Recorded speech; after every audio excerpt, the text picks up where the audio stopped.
Hello बच्चों, आप सभी का स्वागत है आपके अपने YouTube channel the PCM vision में। इस वीडियो में हम लोग क्लास 12 के फिजिक्स का मॉडल पेपर सेट 5 को सॉल्व करेंगे बच्चों। इससे पहले हम लोगों ने फिजिक्स के मॉडल पेपर सेट 1 से लेकर के सेट 4 तक के सॉल्यूशन को देख लिया था और अभी हम लोग 5 का सॉल्यूशन को देखेंगे। अगर आप चैनल पे नए हैं तो चैनल को सब्सक्राइब कर लेंगे और हमारे टेलीग्राम ग्रुप को आप ज्वाइन कर लिए। वहां से जे रिलेटेड जितनी भी जानकारियां होती है आपको वहां से प्रोवाइड करवाई जाती है। तो चलिए स्टार्ट करते हैं आज के प्रश्नों को।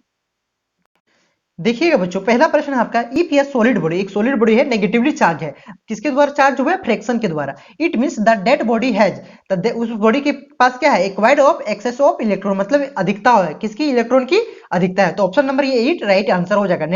किसके द्वारा चार्ज हुआ था? फ्रैक्शन के द्वारा चार्ज हुआ था। तो उसमें उसके अंदर क्या हो जाएगी? क्या फ्रैक्शन अगर आप रगड़ते हैं तो क्या होती है? इलेक्ट्रॉन की अधिकता हो जाती है। तो ऑप्शन नंबर यही राइट आंसर, इलेक्ट्रॉन की अधिकता हासिल की। उसके बाद है, A metallic sphere is placed in a uniform electric field. The lines of force follow the path shown in the figure as. तो इसका राइट आंसर हो जाएगा ऑप्शन नंबर ये। देखिए, इलेक्ट्रिक फील्ड पूछा, electric field uniform electric field है, किसमें है? मेटेलिक स्पेयर में, मेटेलिक स्पेयर में। तो मेटेलिक स्पेयर में इलेक्ट्रिक फील्ड क्या हो जाता है बच्चों? जीरो हो जाती है इनसाइड। उसके बाद क्या दिया हुआ है? देखिए, जितनी भी स्ट्रेट है, मतलब स्ट्रेट हो जाती है, किसमें? यूनिफॉर्म इलेक्ट्रिक फील्ड का फिगर किस तरह से होता है? स्ट्रेट होता है। तो option number A is right answer, ठीक ना। उसके बाद नेक्स्ट है,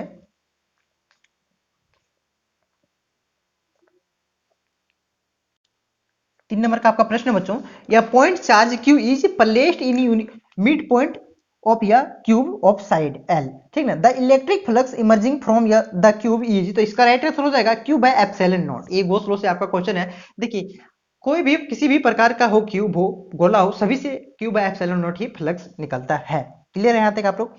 उसके बाद 4 नंबर का आपका प्रश्न है दोस्तों, द कैपेसिटेंस ऑफ या parallel plate consider conductor does not depend upon.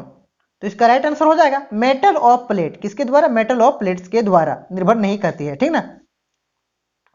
उसके बाद है 5 नंबर का, विच of the following is not the property of equipotential surface. Equipotential surface का कौन सा गुण नहीं है? तो इसका राइट आंसर हो जाएगा 5 का आपका ऑप्शन नंबर सी, फॉर या uniform electric field they are concentric spheres. Option number C is right answer हो जाएगा। देखिएगा बच्चों, आप सभी के लिए एक सूचना है। सूचना ये है कि हमने, अगर आपने हमारा मॉडल पेपर सेट 1 का सॉल्यूशन देखा होगा, फिजिक्स का मॉडल पेपर सेट 1 का सॉल्यूशन अगर आपने देखा होगा बच्चों, तो मैं आपको बता देना चाहूंगा कि उसमें हमने 2 प्रश्नों को मिस्टेक कर दिया था, 2 प्रश्नों का उत्तर को मिस्टेक कर दिया था। उस 2 प्रश्नों का राइट उत्तर जो होगा, राइट आंसर जो होगा, उसको उस वीडियो के कमेंट बॉक्स में हमने पिन कर दिया। आप लोग जाकर के उस वीडियो को एक बार चेक कर लीजिएगा। 2 प्रश्नों का नंबर याद नहीं है कौन कौन सा मैंने गलत किया हुआ था, जिसका राइट आंसर आपको कमेंट बॉक्स में पिन कर दिया गया है। आप लोग एक बार जाके देख सकते हैं। मैं चाहता तो आपको इसका ये जानकारी आपको नहीं देती, आपको गलत फहमी में भी रखा जा सकता था बच्चों, लेकिन ये नहीं, हमारा ये लक्ष्य हमारा नहीं, आपकी सफलता ही हमारी सफलता है बच्चों। इसलिए आप लोग एक बार चेक कर लीजिएगा, उसका राइट आंसर को मैंने वहां पे कमेंट बॉक्स में पिन कर दिया है, ठीक ना। फिजिक्स का सेट 1 का वीडियो आप लोगों ने देखा हुआ, तो ठीक ना, क्लियर है। उसके बाद देखिए 6 नंबर का आपका प्रश्न है बच्चों, 3 charges plus Q plus 3 Q plus Q और एक बड़ा Q are placed in the straight line with equal separation, same distance है, in order of to make net force on Q to be zero. कितना Q पर कितना force लग रहा है? जीरो लग रहा है। The value of Q will be, तो बड़ा क्यू का वैल्यू क्या होगा? अगर इसको आप अगर सॉल्व करते बच्चों, तो इसका राइट आंसर क्या आएगा? +3 क्यू आएगा। क्लियर है यहां तक?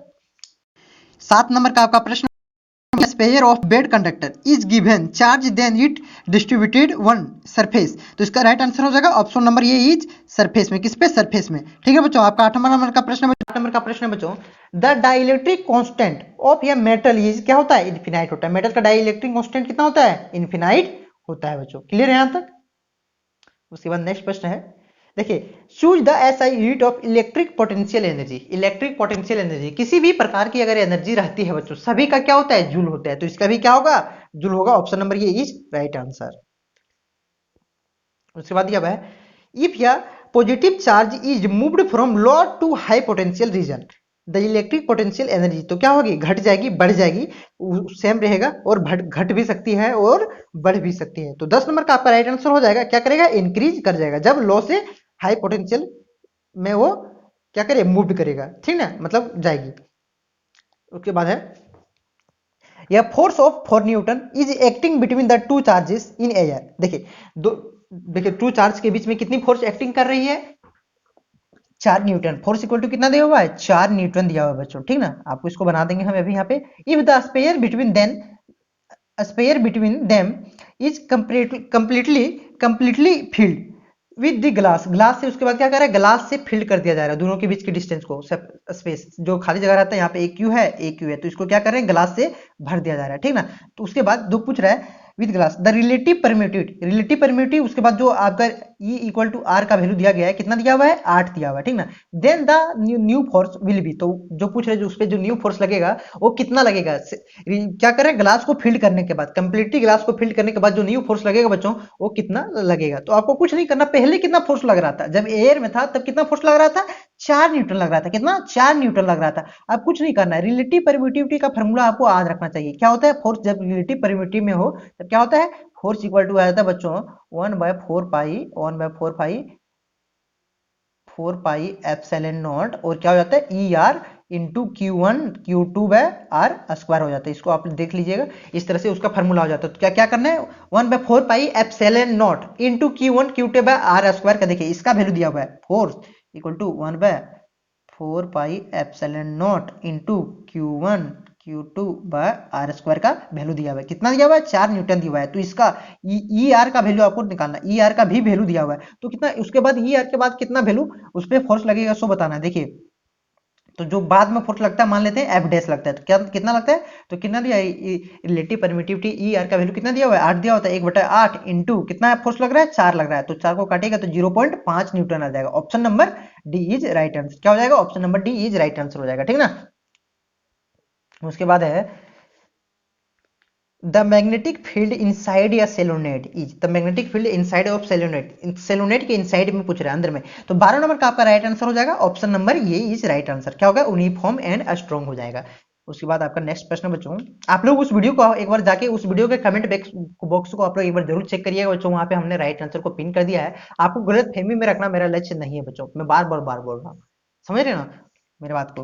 तो जाइए आप लोग जाइए, या इस वीडियो को देखिएगा बाद में, तो अभी आप देख लीजिए वीडियो को, उसके बाद आप लोग जाकर के उस चेक कर लीजिए। 13 नंबर क्या है, one gauss is equal to the, एक गोस किसके बराबर होता है, तो इसका देखिए आपको यह याद रखना चाहिए, एक टेस्ला बराबर, एक टेस्ला बराबर क्या होता है बच्चों, एक टेस्ला बराबर होता है 10⁴, 10⁴ गोस होता है। तो आपको पूछा है एक गोस बराबर क्या होगा, तो कुछ नहीं, एक गोस बराबर क्या हो जाएगा, यही माइनस में हो जाएगा, 10⁻⁴ टेस्ला हो जाएगा, 10⁻⁴ टेस्ला हो जाएगा। तो option number C is right answer.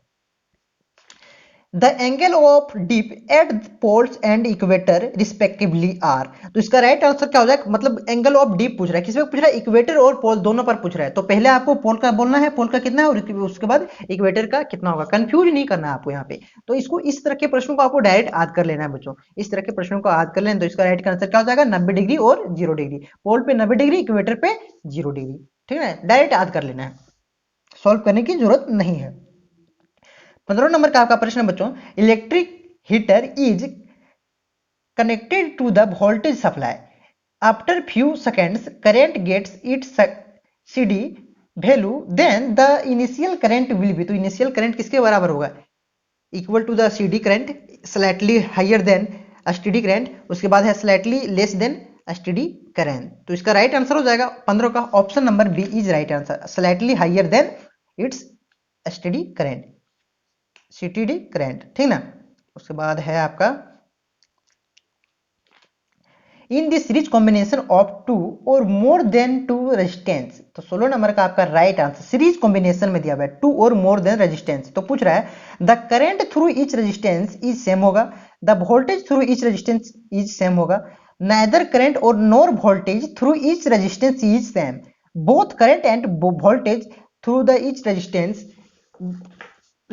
Are same. तो पूछ रहा है किसमें, सीरीज कॉम्बिनेशन में, किसमें, सीरीज कॉम्बिनेशन में आपसे पूछा जा रहा है बच्चों। तो क्या होगा, the current through the each resistance is same होगा, हर एक रेजिस्टेंस में करंट सेम होगा सीरीज कॉम्बिनेशन में, ठीक ना।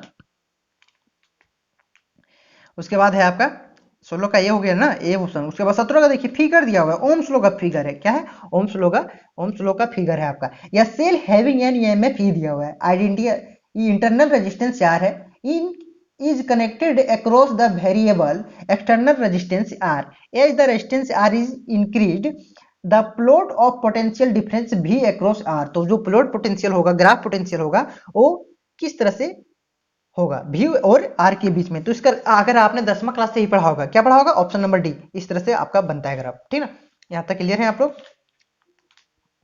फिर 18 नंबर का आपका प्रश्न बच्चों, in parallel combination of N cell we obtain, more voltage obtain करेंगे, मोर करंट ऑब्टेन करेंगे, लेस वोल्टेज और लेस करंट। तो आपका 18 नंबर का राइट आंसर होगा क्या, more current. More current parallel में एन सेल जो है तो उसको पैरेलल में अगर हम कॉम्बिनेशन करते हैं समांतर क्रम में, तो क्या करेंगे, मोर करंट को ऑब्टेन करेंगे। सो आपका 18 का क्या हो जाएगा, option number B is right answer. और 17 का मैंने बता दिया, option number D is right answer था। ठीक है ना। उसके बाद है in a Wheatstone bridge if the battery and galvanometer interchange, यानी कि बैटरी की जगह गैल्वेनोमीटर को लगा दे रहे हैं और गैल्वेनोमीटर की जगह बैटरी को लगा दे रहे हैं, then the deflection in galvanometer will, तो इसका राइट आंसर क्या हो जाएगा, कोई भी डिफ्लेक्शन नहीं करेगा, कुछ भी चेंजेस नहीं होने वाला है, नहीं समझे ना, option number B is right answer हो जाएगा। आप लोग एक बार देख लीजिएगा क्या हो जाएगा, option number B is right answer हो जाएगा। वीडियो को अंत तक देखिएगा दोस्तों, अगर चैनल पे नए हैं तो चैनल को सब्सक्राइब कर लीजिएगा और हम प्रयास करेंगे कि आपको चैप्टर बेस्ड एमसीक्यू क्वेश्चन को प्रोवाइड करवाया जाए। तो अगर आप चाहते हैं कि chapter based MCQ question provide करवाया जाए प्रत्येक सब्जेक्ट का, अगर इसमें से आपका किसी भी पांचवा का सब्जेक्ट, पांचवा सब्जेक्ट क्या है, इकोनॉमिक्स है, तो मैं आपको बता देना चाहूंगा इकोनॉमिक्स का पूरे 5 सेटों, पूरे से 5 सेटों का सोल्यूशन हम इस चैनल पे अपलोड कर चुके हैं, जाकर के आप उन सभी सोल्यूशन को देख लीजिएगा। इकोनॉमिक्स का मैंने बहुत ही एक्सप्लेन के साथ, इकोनॉमिक्स मेरा भी 5वां सब्जेक्ट था बच्चों, बहुत ही एक्सप्लेन के साथ हमने उसको लेक्चर को अपलोड किया हुआ है, आप लोग जाकर के देख लेना है। ठीक ना। उसके बाद 19 नंबर का आपका बता दिया मैंने, 20 नंबर का हम चलते हैं 20 नंबर के प्रश्न पर। उसके बाद 20 नंबर का प्रश्न है the specific resistance of a rod of copper as compare to the that of the thin wire, पूछ रहा है जो एक स्पेसिफिक रेजिस्टेंस पूछ रहा है, पतले तांबे के पतले तार की तुलना में तांबे की छड़, पतले तार एक तो दिया हुआ है और एक तांबे की मोटा छड़ दिया हुआ है, तो पूछ रहा है स्पेसिफिक रेजिस्टेंस किसका ज्यादा होगा। तो मैं आपको बता देना चाहूंगा स्पेसिफिक रेजिस्टेंस मोटा पतला और लंबा पर डिपेंड नहीं करता है, स्पेसिफिक रेजिस्टेंस मोटा पतला और लंबा पर डिपेंड नहीं करता है बच्चों, ये ओनली वन टेम्परेचर पर डिपेंड करता है। किस पर, टेम्परेचर पर डिपेंड करता है। तो क्या होगा, कुछ भी नहीं होगा, सेम रह जाएगा। Option number C is right answer. आप लोग उस वीडियो को जरूर जाके देखिए, उस वीडियो में मैंने गलत बताया हुआ है, अगर आपने उस वीडियो को देखा, वीडियो को मत देखना है तो देखिए, लेकिन उस वीडियो में मैंने गलत बताया हुआ है 2 प्रश्नों का उत्तर, आप लोग एक बार उसको राइट आंसर देख लीजिएगा बच्चों, ताकि आपका कोई भी एग्जाम में प्रॉब्लम नहीं आए। ठीक ना। सेट नंबर 1 किसका, सेट नंबर 1 का, प्लेलिस्ट में जाइए, सेट नंबर 1 का वीडियो आपको मिल जाएगा, फिजिक्स सेट नंबर 1। उसके बाद है the resistivity of alloy manganese is, तो क्या होगा, nearly independent of temperature, temperature increase rapidly with increase of temperature. तो इसका राइट आंसर राकेश का आपका हो जाएगा ऑप्शन नंबर ये, नियरली इंडिपेंडेंट ऑफ टेम्परेचर। ठीक ना। उसके बाद आपका नेक्स्ट प्रश्न है बच्चों, 22 नंबर का आपका प्रश्न है बच्चों, current flow through uniform square frames दिया हुआ है as shown in the figure, figure पे दिया हुआ है, in the which case the magnetic field at the centre of the frame not zero, centre frame के सेंटर पे जीरो नहीं होगा, कौन सी करंट कौन सी फ्रेम पे नहीं होगा, तो आपका राइट आंसर हो जाएगा ऑप्शन नंबर सी पे, क्योंकि दोनों एक ही डायरेक्शन पे। ठीक ना, ये तो कैंसिल कर देगा। उसके बाद है 22 नंबर का option number C is right answer हो जाएगा। उसके बाद आपका 23 नंबर का आपका प्रश्न है बच्चों, 23 नंबर का थोड़ा नीचे कर लेते हैं, देखिएगा the correct plot of magnitude of magnetic field B, V S distance R from the centre of wire is the radius of wire is R. तो आर इसका 23 का आपका जिस तरह से ग्राफ प्लॉट होगा बच्चों, तो इसका राइट आंसर क्या हो जाएगा, ऑप्शन नंबर बी। ये 2 फार्मूले के आधार पर बनाया गया है, इसको अगर आप एक्सप्लेनेशन वीडियो चाहते हैं तो जरूर आप लोग हाँ करिएगा कमेंट बॉक्स में, इसका एक्सप्लेनेशन वीडियो हम बता देंगे। ठीक ना, यह भी इसका राइट आंसर क्या हो जाएगा, option number B is right answer होगा। मैं इसलिए बार बार बोलता हूं कि आप लोग सारा मॉडल पेपर को एक बार अपने से बनाइए, उसके बाद किसी का वीडियो देखिए, हमारा वीडियो देखिए, किसी और का वीडियो देखिए, अथवा किसी टीचर को पूछिए, ताकि मॉडल पेपर से आपको कितना आप जानते हैं, कितना आप पानी में हो, ये पता लग जाएगा बच्चों। ठीक ना, एक टेस्ट की तरह से हो सकता है। और ज्यादा से ज्यादा प्रैक्टिस करिए, एग्जाम अब ज्यादा दिन नहीं, आपको खुद से ज्यादा प्रैक्टिस करना है बच्चों। ठीक ना। उसके बाद देखते हैं अगला प्रश्न है आपका, यह current carrying loop is placed in a uniform magnetic field, the torque acting on it does not depend upon, तो किसके ऊपर डिपेंड नहीं करता है, तो इसका राइट आंसर हो जाएगा 24 का आपका राइट आंसर होगा option number D, none of the, इनमें से किसी पर भी डिपेंड, मतलब इनमें से कोई नहीं होगा राइट आंसर। ठीक नहीं, इनमें से कोई नहीं। उसके बाद है नो फोर्स, कोई भी फोर्स एक्टिंग नहीं कर रहा है, यानी कि फोर्स कितना एक्टिंग कर रहा है, जीरो फोर्स कर रहा है। बी इक्वल टू क्या हो जाएगा, एफ इक्वल टू क्या बता रहा है, जीरो बता रहा है। ठीक ना, यहीं पे शुरू में बता देंगे आपको। One the change field through the magnetic field when the angle between the velocity and magnetic field is। तो देखिए कब angle between magnetic force, magnetic field और वेलोसिटी के बीच कब एंगल बिटवीन क्या होगा, जब मैं कोई भी फोर्स एक्टिंग नहीं करेगा। देखिए एक आवेश पर चुंबकीय क्षेत्र में कोई बल नहीं लगेगा जब क्षेत्र और आवेश के बीच का कोण कितना होगा, जब कोई भी बल नहीं लगेगा। तो मैं आपको मैग्नेटिक फोर्स का फॉर्मूला बता देना चाहूंगा बच्चों, अगर आपको याद होगा तो क्या था, होता था, साथ ही साथ बोलते जाइए अगर आप जानते हैं तो, क्यू भी बी साइन थीटा। क्या होता है, क्यू भी बी साइन थीटा।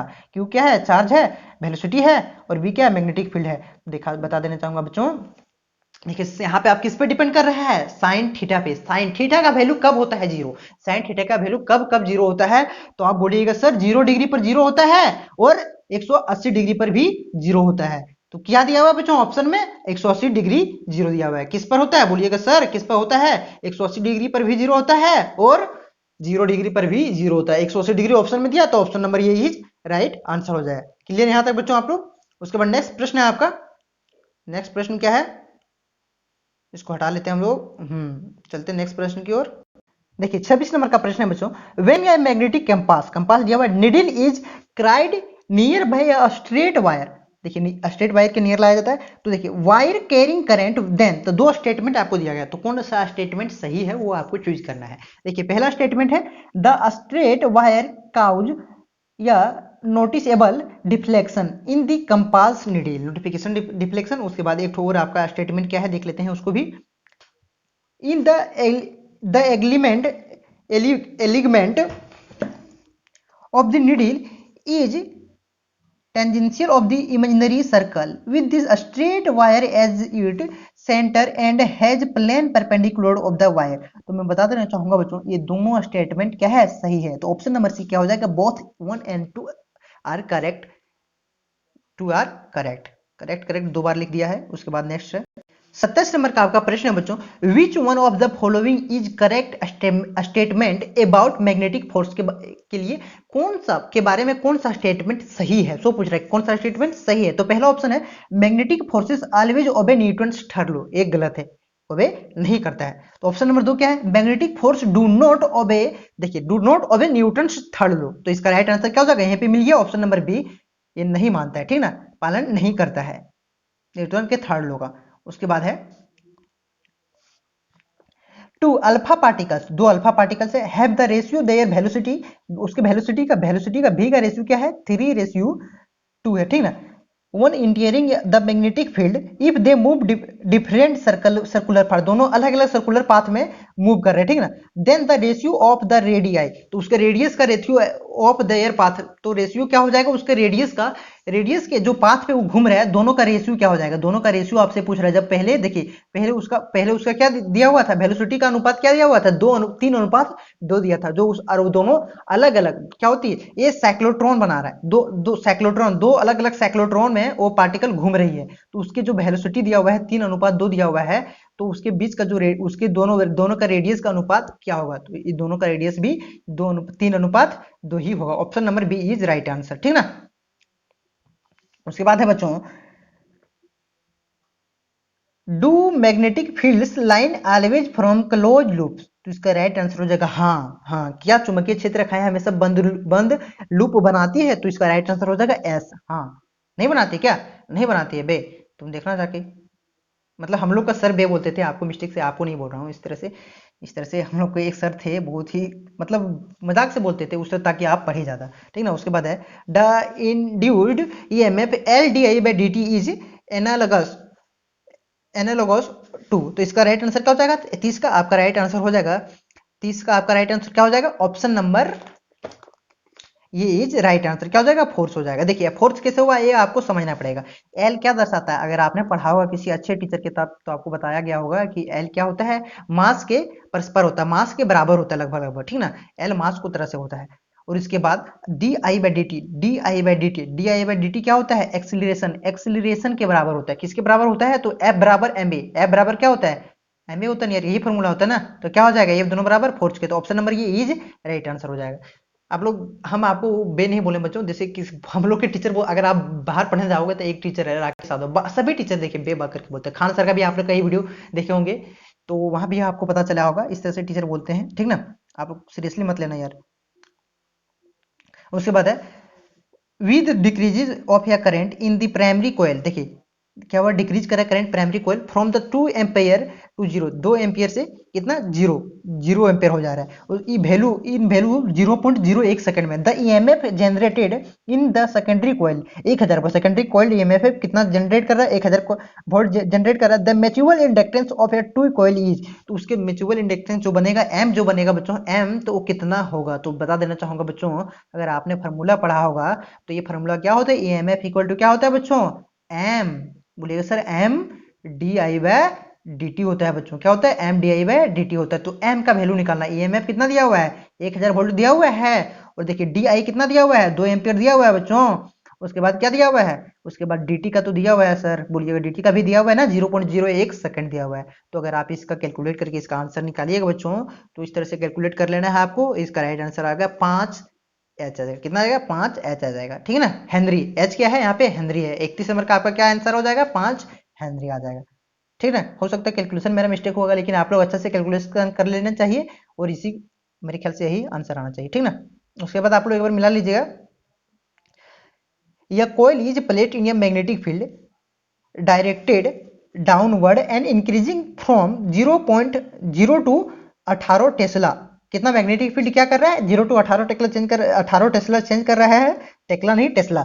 0 पॉइंट कितने सेकंड में 0.1 सेकंड में। एरिया ऑफ कोयल कितना दिया हुआ है 2 मीटर स्क्वायर दिया हुआ, और रेजिस्टेंस कितना दिया हुआ है 5 ओम दिया हुआ। तो पूछ रहा है जो इंड्यूस करंट हुआ वो कितना इंड्यूस हुआ करंट, कितना इंड्यूस हुआ करंट, तो आपको बता देना चाहूंगा बच्चों, इंड्यूस करंट इक्वल टू, अगर आपने फार्मूला पढ़ा होगा आई इक्वल टू क्या पढ़ा होगा, ए बटा आर, ए बटा आर पढ़ा होगा, ए बटा R into D B by D D B by D पढ़ा होगा, पढ़ा था कि नहीं पढ़ा था ये फार्मूला। तो ये आपका 2 मीटर स्क्वायर दिया हुआ बच्चों, आर आपका 5 ओम दिया हुआ है रेजिस्टेंस, और डीबी आपका कितना दिया हुआ है 0 टू चेंज कितना हो रहा है 18 टेस्ला, 0 टू 18 मतलब 18 हो जा रहा है 18 टेस्ला, और dt का वैल्यू 0.01 सेकंड दिया हुआ है। अगर आपको इस तरह से कैलकुलेट करिएगा बच्चों, किस प्रकार से कैलकुलेट करना है आपको मैंने बता दिया, तो इसको अगर आप कैलकुलेट करिएगा बच्चों तो 32 का आपका राइट आंसर आ जाएगा। देखिए एक और लोचा हो गया, इसमें एक और लोचा हो गया, आपको पूछ रहा है कि क्लॉक वाइज होगा कि एंटी क्लॉक हो जाएगा। 72 तो आपका 72 एम्पियर तो आंसर ले आइएगा, लेकिन आप वहां फिर फंस जाइएगा कि क्लॉक वाइज, अगर कंसेप्ट क्लियर नहीं होगा तो क्लॉक वाइज होगा कि एंटी क्लॉक हो जाएगा, इसमें आप फंस जाइएगा बच्चों। तो मैं आपको बता देना चाहूंगा इस प्रकार के केस में क्या होती है, क्या होती है एंटी क्लॉकवाइज होती है, क्या होती है एंटी क्लॉकवाइज होती है। तो 32 का आपका राइट आंसर क्या हो जाता है, कितना नंबर का था 32 नंबर का था ना, तो इसका right answer option number B is right answer हो जाएगा बच्चों। सॉरी एंटी क्लॉकवाइज, हाँ एंटी क्लॉकवाइज किस में है, सी में है, एंटी क्लॉकवाइज सी में है, अभी कुछ देर पहले बता दिया एंटी क्लॉकवाइज होगी, तो क्या हो जाएगा ऑप्शन नंबर सी में है एंटी क्लॉकवाइज। उसके बाद है देखिए, यह सर्कुलर रूप दिया हुआ है जिसका radius R carrying current I lies X Y planes with the current at origin the total magnetic flux through X Y plane is. तो इसका राइट आंसर हो जाएगा कि डायरेक्टली प्रोपोर्शनल होगा आई का, डायरेक्टली प्रोपोर्शनल आर का होगा, और डायरेक्टली प्रोपोर्शनल आर स्क्वायर का होगा कि 0 होगा। तो 33 का आपका राइट आंसर हो जाएगा, क्या हो जाएगा 0 होगा। क्लियर है यहां तक। एक्सप्लेन वीडियो अगर चाहिए तो कमेंट बॉक्स में बताइएगा बच्चों, मैं कोशिश करूंगा एक्सप्लेन वीडियो लाने के लिए, मेरा सेटअप हो चुका है लगभग स्टूडियो का, तो कोशिश करूंगा।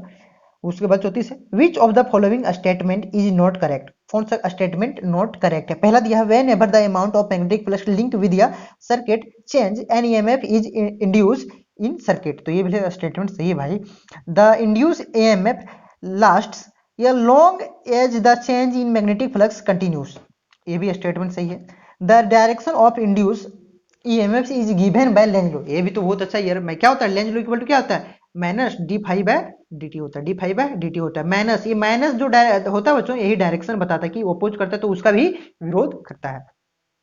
उसके बाद Lenz law is consequence of the conservation of energy, किसका कंजर्वेशन ऑफ मोमेंटम, लेकिन क्या होगा यहाँ पे एनर्जी होगा, क्या होगा एनर्जी होगा, मोमेंटम दिया, मोमेंटम का नहीं होता बेटा एनर्जी का होता है, ठीक ना। आप लोग इसको ध्यान रखना है। Option number D is not का, ये क्या है सही नहीं है, ये जो स्टेटमेंट दिया हुआ है वो सही नहीं है, ठीक है ना। उसके बाद लेंज लॉ के आधार पर सब स्टेटमेंट था, लेंज लॉ के बेस पर था, तो ये स्टेटमेंट सही नहीं। तो उसके बाद 35 का आपका राइट आंसर देखते हैं हम लोग क्या हो जाएगा। 35 का क्या दिया हुआ है, सो the self inductance L of a solenoid of length I and the area of cross section A with या fixed number of turns and increase, number of turns क्या कर रहे हैं, इंक्रीज कर रहे हैं। तो इसका राइट आंसर आप ही लोग बताइएगा, ठीक है ना, कमेंट बॉक्स में इसका राइट आंसर बताइएगा, तो आपको पता चलेगा कि आप कितना पानी में है। और अगर आप ये जानते होंगे तो शायद मेरे ख्याल से आपकी तैयारी अच्छी हो जाएगी, तैयारी अच्छी हो सकती है आपकी तैयारी। तो कमेंट बॉक्स में बताना आपका इसका राइट आंसर। और आप लोग सेट वन का देख लीजिएगा बच्चों, उसका कमेंट बॉक्स को आप लोग चेक कर लीजिए जाके। सेट वन का कमेंट बॉक्स को आप लोग चेक कर लेना है, फिजिक्स का सेट वन का कमेंट बॉक्स। उसमें दो आंसर लगभग मैंने गलत बताया था और एक आंसर को मैंने स्किप कर दिया था बच्चों। उन दोनों, वो तीनों का आंसर आपको वहां पे मिल जाएगा, तीनों का आंसर, दो का राइट आंसर आपको गलत हम नहीं देंगे सर। सलाह क्या समझे, आप लोग जाकर के वहां पे एक बार देख लीजिएगा। वो जल्दी जल्दी में हमसे मिस्टेक हो गया क्योंकि सेट वन था और मैं सोच रहा था कि सबसे पहले वीडियो में अपलोड करूं और अपलोड भी किया, लेकिन थोड़ा दो जल्दी जल्दी में मिस्टेक हो गया दो क्वेश्चन का आंसर। तो आप लोग सही आंसर को आप लोग जाकर के एक बार चेक कर लीजिएगा अगर आपने देखा होगा तो, ठीक ना। तो आज के लिए इतना ही बच्चों, फिर मिलते हैं नेक्स्ट वीडियो में हम लोग। धन्यवाद।